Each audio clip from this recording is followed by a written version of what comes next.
ধ্বংস করে দেওয়ার জন্য কি ষড়যন্ত্র চলছে তার প্রমাণ হিসেবে আজকে রাজশাহী বিশ্ববিদ্যালয় ছাত্র সংসদকে বানচাল করে দেওয়ার জন্য শিল্পী নমিনেশনকে বন্ধ করার জন্য ছাত্র দলের সভাপতি নিজে সন্ত্রাসী কর্মকাণ্ড চালিয়েছে।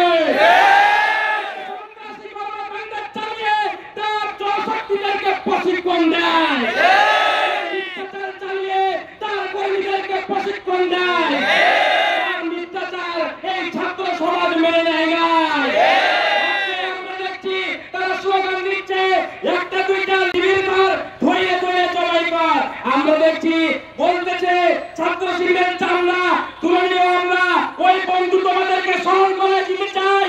তোমরা যে স্লোগান দিচ্ছ এই স্লোগানের মাধ্যমে প্রমাণিত হচ্ছে যারা এই স্লোগান দেয় তারা আর চাই হোক তারা ছাত্র হতে পারে না, তারা হবে কসাই, তারা হবে জল্লাদ। কসাইদেরকে আমরা ঐক্যবদ্ধভাবে রুখে দিতে চাই। ষড়যন্ত্র বানচাল করার জন্য আমরা দেখতে পাচ্ছি একজন প্রার্থীর বিরুদ্ধে রিট করেছে আর বন্ধ করে ডাকছো। শুনানি হবে, আমরা প্রস্তুত আছি, পুরো বাংলাদেশের ছাত্র সমাজ প্রস্তুত আছে।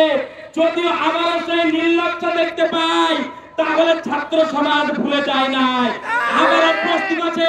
তোমাদেরকে কিভাবে রুখে দিতে হয়, বাংলার জমিন থেকে তোমাদের কিভাবে দিল্লি পাঠিয়ে দিতে হয়, এই ছাত্র সমাজ সবার জানা। চাই তোমরা ঐতিহাসিকবাদী কর্মকাণ্ড চালায় না।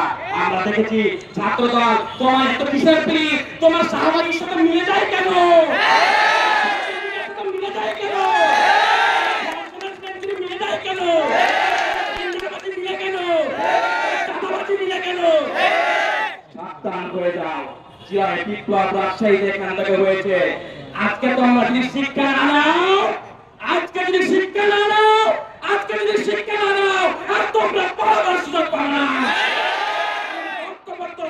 এই ফ্যাসিবাদকে রুখে দিব, এই উদ্যোগ আহ্বান রেখে আমার কথা এখানে শেষ করছি। ওয়া কাদাওয়ালা আলহামদুলিল্লাহি রাব্বিল আলামিন। আসসালামু আলাইকুম ওয়া রাহমাতুল্লাহি ওয়া বারাকাতুহু।